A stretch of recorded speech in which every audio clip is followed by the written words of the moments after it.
السلام ورحمة الله وبركاته. معكم ميمي في قناة فانتاين كريبر في فقرة جديدة من رياكت الفيديو.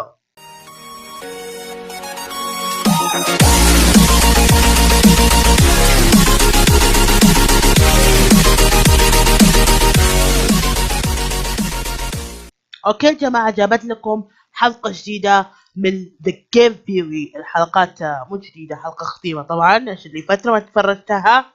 اوكي، خلينا نشوف حلقتنا. موضوعنا اليوم ايش الموضوع اليوم؟ ايش الحقيقة الجديدة عن The Golden Freddy؟ اوكي، فابغى اشوف حقائق ومعلومات، ابغى اشوف استراتيجيات ومعلومات. ابغاكم تكتبوا رايكم في التعليق عن The مات يعني هو صاحب بطلنا هذا اللي قاعد يتكلم عن فريدي. ابغاكم تكتبوا لي شو اسمه، موضوع عنه او اكتب اي حاجة عنه.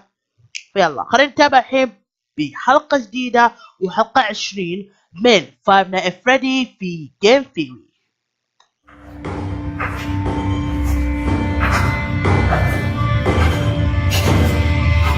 اوكي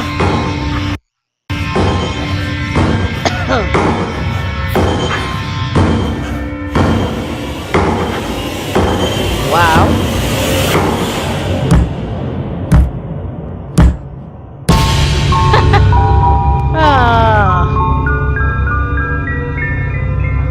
اوكي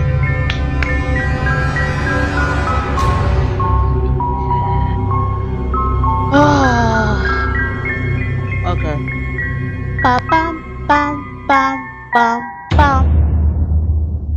Hello, Internet. Welcome to Game Theory. Screw it, you know by now. If I seem a bit off my game today, forgive me. You'll soon learn why. Pull up a chair. Let's talk. Last episode caught you up on everything, and I do mean everything. All my past theories on FNAF 6, the gravestones, the masks, the names of the children inside the animatronics, the connections to the novels, and the identity of the puppet. But then I showed you this. The FNAF Survival Logbook. The book that, in 7 years of doing this, finally broke me. A book that contains within its pages an elaborate series of codes that serve as the key to unlocking the identity of Golden Freddy. A freaking children's activity workbook with a dabbing chica in it is the thing to defeat me. Ugh. That dabbing chica taunts me in my nightmares. But Golden Freddy's Unbreakable Code is only the tip of the iceberg. This book is like a repeated kick in the balls, as everything I thought I knew about FNAF has crumbled in front of my eyes. It's like Freddy Fazbear got a hold of the Infinity Gauntlet and snapped his fingers, and then all of my theories suddenly turned to dust. Because unlike the novels, which have questionable canonicity, the Survival Logbook outright answers a lot of our questions about these games. But the answers that it provides just lead to more questions. And not stupid small questions either, like what's Mangle's gender? No! It upends huge parts of the story. The logbook is simultaneously the most important, most revealing, and most frustrating piece of evidence to ever be thrown into this franchise. You see, as I mentioned last time, this workbook once belonged to Mike, aka Michael Afton. The book establishes that Mike writes his answers in red pen. It also establishes that there's a spirit possessing the book who speaks to Mike via lightly faded text. From what I can gather, it appears to be the spirit of Golden Freddy. And starting with that information, the logbook then proceeds to drop bombshell after bombshell as far as lore reveals go. First, the book outright confirms what we've known for a while now, that Mike is the same Mike who works as the night guard during Sister Location. When asked what he would like for his 1 week bonus, we see him doodling in the corners of the page baskets of money and baskets of exotic butters. On another page, he's drawing a smooth set of casual bongos. Sure, it's nothing earth-shattering, but when it comes to this franchise, getting any portion of any theory confirmed is a big win. And while that reveal might not be all that earth-shattering, you know what is? The book reveals that Michael Afton is who we play as in FNAF 4. On page 40, the workbook starts asking about dreams, and via his doodles, we see that Mike somehow knows the appearance of Nightmare Fredbear, something only the protagonist of FNAF 4 should be aware of. To further confirm this, on page 23 of the book, the spirit who uses the book to talk to Mike outright asks, was your favorite childhood toy a plastic purple telephone? Which, as you may remember, is a direct reference to the purple telephone on the ground in the FNAF 4 bedroom. And if you still think it's a coincidence, it's not. 20 pages later, the spirit starts talking about whether any of the toys on the page look familiar. Most don't, except for one. The phone. Now, for the 8 of you who still remember how this whole freaking story fits together, you might be asking me, but we all thought the protagonist of FNAF 4 was the crying child, the one who gets himself bitten during the birthday party because you have flashes of a hospital bed and hear a flatline at the end of the game. We also assumed that the animatronic nightmare was representative of death. And you know what? You're absolutely right. That is exactly what we've been thinking. And here's the thing, we weren't wrong. We've apparently been right about all of that, except there was one teeny tiny itsy bitsy little wrinkle that we didn't expect. Michael Afton was the bite victim. Michael Afton was the crying child. I know! I couldn't believe it either, but the proof here is unquestionable. On page 75, a page asking about imaginary friends and featuring the psychic friend Fredbear plush, the spirit outright asks, does he still talk to you? And perhaps the most damning piece of evidence of all, on page 103, the huge reveal, quote, the party was for you. Mike Afton is confirmed to be the crying child. He's the bite victim. He's the one who, at the end of the game, apparently needed to be put back together. It seems undeniable at this point. But then that leads to the obvious next question. How could he have been bitten and died there, but then also be in sister location as an adult, gotten himself scooped, blah, blah, blah, blah, blah, until FNAF 6 when he finally burns with the rest of his family? I have been smacking my head against a wall trying to make sense of it all. And I have some theories. Big surprise there. It's interesting. When I did my final FNAF theory, not that one, my final FNAF theory. No, not that one either. Those are technically FNAF 6 theories. God, jeez, this one. When I did this theory, I concluded that the story of FNAF was, at its core, a story about a family, the Afton family. But now it's becoming increasingly clear to me that it's really the story of Michael Afton specifically. 4 games, 1 story, like Scott said back during the FNAF 4 days so long ago. It's the story of the crying child growing up, discovering the atrocities of his father, and then trying to make amends for those. We know for a fact that Michael Afton is the main character of FNAF 1 from the endgame paycheck, sister location from the name tag and custom night. I found it. It was right where you said it would be. FNAF 6 from Henry's closing monologue, and now FNAF 4 from the survival logbook. And we're still not done. The survival logbook also connects Mike to FNAF 2. On page 56, the spirit asks, was your favorite ride the carousel? A question that only makes sense if Mike had been to the FNAF 2 location, because it's the only one with a carousel. That means that the only game without a solid connection to Mike is FNAF 3, but then there's the whole Father, it's me, Michael. Complete with a burned down Fazbear fright in the background, which seems to be hinting at him being the person who burned the place down, trying to put an end to his father's reign of terror. Michael Afton even shares a connection with the dead children whose names appear on the gravestones, going back to the survival logbook. See, I told you guys this thing was important. When the book asks about missing people on account of them being stuffed into animatronic suits, the spirit asks, do you miss them? It clearly connects Michael Afton to the other missing kids who go on to possess the animatronic suits. This means that Michael is connected to every game and every major character in the story. So let's update it to 6 games, 1 story. Michael's story. Which is all very beautiful to say, but seriously, what is that story? If you've been paying attention, we still have a pretty big elephant in the room, i.e. a dead kid who somehow grows up to become an immortal purple skin suit for robot spaghetti. Oh, and if the game wasn't complicated enough, Michael might not even be... طبعا هنا اللي لخبطني كثير يا جماعة. أكثر سؤال. أوكي هذا مايكل جاكسون معليش.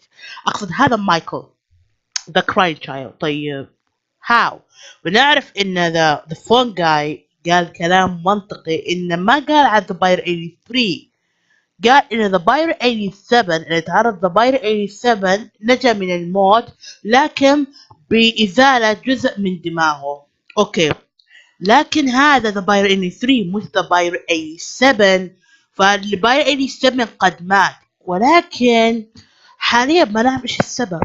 اوكي اكتب رايك بالتعليق هل كلامي صحيح؟ هل تعتقد ذا كراين تشايلد هو مايكل او ان الولد الكبير هو مايكل؟ انا حسب اذا كان بس انا حاسس ان مايكل هو الولد الكبير. اوكي ليه لا؟ فحاسس ان الولد الاكبر اللي ويليام افتر هو ذا مايكل after مش the crying child. إذا حسب ما توقعته مستحيل يكون مايكل after هو. اكتب رايك بالتعليق. His real name. The spirit in the logbook repeatedly asks him, what do you remember? And even more importantly, do you remember your name? It's even hidden in the freaking word search. And I haven't even mentioned the other elephants in the room, like how very clearly the gravestones relate to the kids in the animatronic suits, and yet 2 of those names directly tie back to the security guards from FNAF 2. And if you want to go really, really deep, like you know I love to do, you see Susie's font on her gravestone? Did you know it's the same font that's used to introduce each night of FNAF 4? That's something that no one else online has noticed, and if fonts are important, which remember, they probably are, Scott doesn't do coincidences, so 4 gravestones with completely different fonts is probably important in some way. Notice how 2 of the gravestones share the same font, but it's not Jeremy and Fritz, which you would probably expect since they're the 2 who are mentioned in FNAF 2. There are so many freaking elephants in this room! It is a very crowded room. Remember what I said earlier about repeated kicks to the crotch?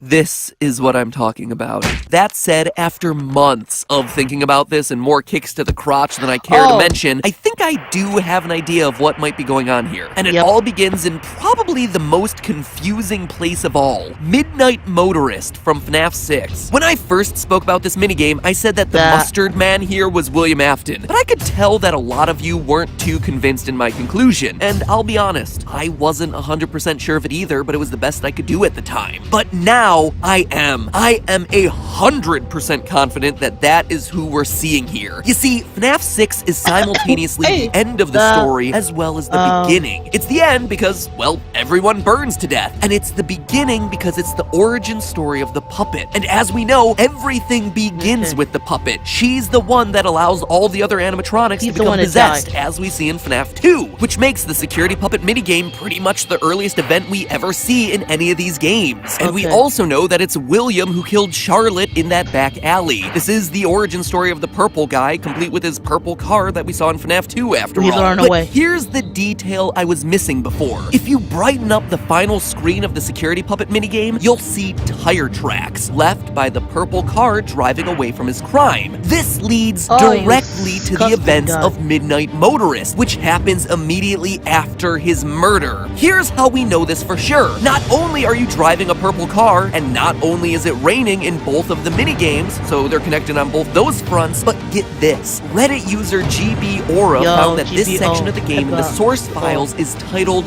Later That Night, giving us the time connection we needed to know 100% that Orange Guy is William Afton. He kills Charlotte in the rain outside of Fredbear's, drives away, and winds up back home later that night. Boom! Proven, locked and loaded. And looking at this minigame, knowing what we know now about Michael being the crying child, we know that the couch potato here is his older brother. Mr. Foxy Mask, let me shove my brother into an animatronic mouth and get him killed, speaking in his signature gray text, who apparently no longer has a name, which leaves Michael as the one who escaped to that place again. That is who William is mad at, with that place being obviously none other than Freddy's. And from there, a lot of pieces start to fit together. William's frustration with Michael escaping explains why we see him have surveillance cameras all over his house and sister location. It's not an experiment or anything. He is literally keeping tabs on the boy who keeps running away. It also explains why we see Michael, the crying child, locked in his room throughout FNAF 4. William himself says at the end of Midnight Motorist that Michael will be sorry when he gets back. And he is, as William constantly locks him in his room, making him unable to escape anymore. All of this might even explain the rationale for the nightmare animatronics. William built them, or else used his mind-altering sound disc that first appeared in the book and that we talked about in a previous theory, to scare Michael so that he would stop wanting to go to the restaurant in the first place. That's why he's so scared of the place when we see him in FNAF 4. I'm literally in the recording closet right now recording this, and suddenly things started to fit together in a weird way. I'm just gonna throw this in here right as it happened in my mind. I'll need to look into this later, probably a future theory, but let's just bring it up now. Orange Guy is William, right? But he's turned away at the front door of Junior's, which is completely random, and everyone's like, why is this in the minigame? Well, could it be because of the investigation into the missing children's incident? Remember what Phone Guy said from FNAF 2? From what I understand, the building is on lockdown.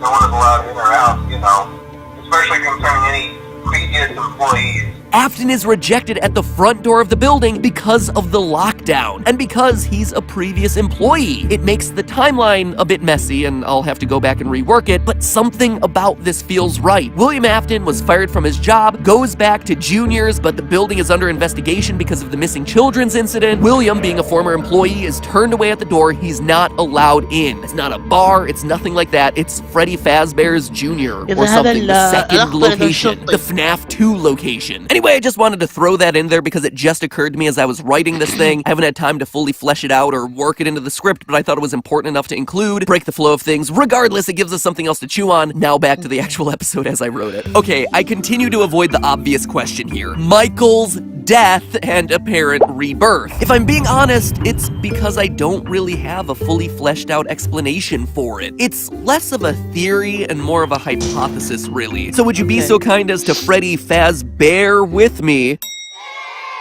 as I go through what I think might be happening here? We know that Michael Afton is special, right? I mean, we see him get scooped, become a pile of rotten flesh, and yet he is still able to survive. In short, when we see him in Sister Location, he's not altogether human. Now, hold on to that idea for a second for me. While we're on the topic of Sister Location, let's look at The Immortal and the Restless, the super random soap opera from the game with a name that, now that I say it aloud in context, actually starts to make a little bit more sense. It stars Vlad, an immortal vampire who's dressed in purple, who starts every episode saying, Clara, I tell you, the baby isn't mine. And in FNAF, we have William Afton, a man who's apparently immortal enough to survive a spring lock failure, who, like a vampire, sucks the remnant out of children and who knows, maybe survives on it, and is represented by the color purple. It's actually a lot of similarities. So could the repeated lines of, Not my baby, the baby isn't mine, the baby isn't mine, actually relate to William's relationship with Michael? What if Michael isn't actually William's son? It seems like it would be a logical leap, but we know for a fact that Michael's real name isn't Michael. Remember what the logbook said. Do you remember your name? Well, of course he does, logbook. He wrote it on the front cover, Mike, unless, of course, that's not his real name. So you got all those details? Good, because here's where all this random observation comes together. In the novels, one of the big overarching storylines is that the main character, Charlotte, had a twin who was kidnapped by Springtrap when she was younger. At the end of the second book, it's revealed that the twin wasn't actually kidnapped, it was her. Which seems to imply that Charlotte and her twin were one and the same, or were somehow interchangeable. Then, in the final pages, Charlotte dies from a spring lock failure, only to miraculously come back to life unscathed in the next few days as if nothing had ever happened. There are also a lot of clues sprinkled throughout the book that William Afton has the ability to create hyper-realistic humanoid robots. I even mentioned that briefly during a past FNAF theory. I haven't even gotten to how I think the main character of the book series is probably a robot, but again, those are all theories for other days. Long story short, everything seems to point to Charlotte in the books being an AI. Maybe at one point she was a person, but she died or was kidnapped at an early age, and ever since, her personality has been programmed into a computer where she's now able to be replicated over and over again into a super advanced robot that's somehow now able to grow and develop. I didn't write the books, okay? Now, obviously, the two are vastly different canons, but the games and books do relate in a lot of ways. And we know in the games from William's daughter Elizabeth that full-on personalities of individuals can get programmed into AI. Elizabeth goes on to possess the spirit of baby. So what if Michael is just one of those? Sure, he was killed in the bite of 83, but when William promised to put him back together, it meant literally put him back together. Find a way to piece him back together using some combination of robotics expertise and miracle soul juice remnant. That's how Michael dies in FNAF 4, but somehow comes back to life in later games. It's how he's able to get scooped, get a bunch of robot spaghetti shoved into him, and then still survive when the robot spaghetti gets puked out of him. It's why he would no longer be able to remember his original name. And after he realizes the truth about what he actually is, that he's no longer human, he decides to end it all in the inferno of FNAF 6, after having done his best to set the souls of his former friends free.